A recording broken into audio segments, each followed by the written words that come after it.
जय महाकाली दोस्तों, जय माँ शमशान काली आदेश। दोस्तों आज मैं बताने जा रहा हूँ माँ शमशान काली और महाकाली में क्या अंतर है और शमशान काली पूजा कैसे की जाती है। महाकाली पूजा के बारे में तो आपको पता है कि कैसे की जाती है, लेकिन शमशान काली पूजा आपको नहीं पता होगा कैसे की जाती है और इन दोनों में फ़र्क क्या है।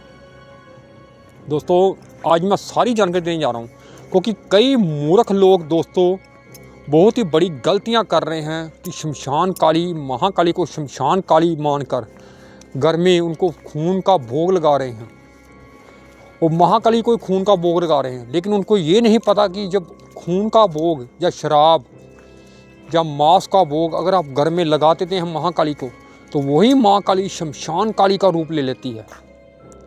दोस्तों ये सारी जानकारी देने जा रहा हूँ आपको मैं, और शमशान काली की पूजा कैसे करते हैं और क्या फ़ायदा है शमशान काली पूजा करने में, ये सारी जानकारी देने जा रहा हूँ आपको मैं।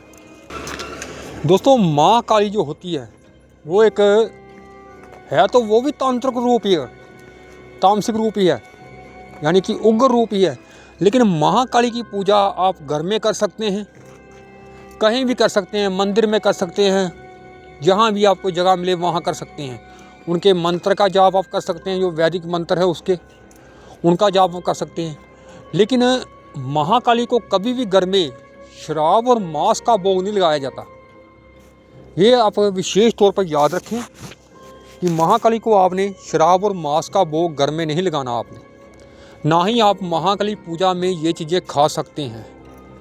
अगर आपने खानी है ये चीज़ें, उस दिन आपने मंत्र का जाप नहीं करना और पूजा नहीं करनी।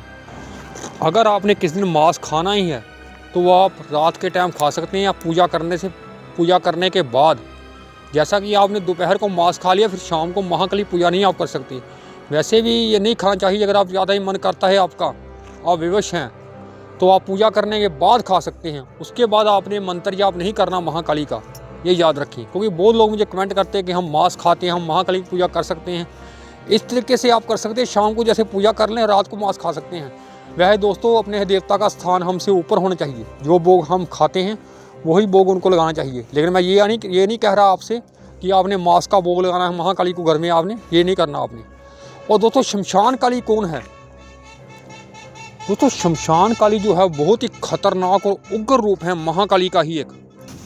और दोस्तों शमशान काली पूजा, ये पूजा शमशान में की जाती है और शमशान काली पूजा घर में नहीं की जा सकती। और ये शमशान काली पूजा का फ़ायदे क्या है दोस्तों? फ़ायदा तभी आपको शमशान काली पूजा में हो सकता है जब आपके पास गुरु मंत्र हो, गुरु का सर पर हाथ हो, गुरु आज्ञा हो। क्योंकि शमशान काली पूजा घर में नहीं कर सकते और गुरु मंत्र के साथ ही होती है। गुरु मंत्र के बिना इसलिए नहीं होती क्योंकि शमशान में कई शक्तियाँ होती हैं, वो आप पर अटैक कर सकती हैं। शमशान काली की पूजा करने का फ़ायदा, शमशान काली पूजा सिद्धि प्राप्ति के लिए दोस्तों की जाती है। और जो इंसान शमशान काली को सिद्ध करना चाहते हैं उनके लिए उनको बहुत ही भयंकर रूप देखने को मिलता है। उनका कई परीक्षा लेती हैं उनकी। और जो पूजा है उनकी, ये पूजा में आप तामसिक भोग लगता है उसके, जैसे कि बकरे का कलेजा, शराब, मांस, 7 प्रकार की मिठाई, बतासे, लौंग, इन चीज़ों का भोग लगता है शमशान में। और ये पूजा आप घर में नहीं कर सकते। अगर आप घर में महाकाली की पूजा करते हैं तो घर में तस्वीर उनकी जो है वो हंसती हुई महाकाली हो, जिसमें वो लानी चाहिए। और खून का भोग आपने बिल्कुल नहीं देना महाकाली को घर में, नहीं तो वो बहुत उग्र रूप में हो जाती है और आपको बहुत गुस्सा आने लग जाएगा इन चीज़ों से। जैसे कि माँ शमशान काली का उग्र रूप है, ऐसे ही उग्र रूप उनका हो जाता है अगर आप घर में मांस या शराब का भोग महाकाली को देते हैं। ये बात खास तौर पर याद रखिए, महाकाली को शराब और मांस का भोग घर में नहीं देना आपने। 7वीं भोग उसको दें, आप भी खुश रहेंगे, वो भी खुश रहेगी। अगर आपने उग्र कर दिया उसको तो फिर आपको मुश्किल हो सकती है दोस्तों, क्योंकि शमशान काली के साथ बहुत ही उग्र शक्तियाँ चलती हैं, वो भी आपके घर में आ जाएंगी। ये याद रखिए। जय महाकाली।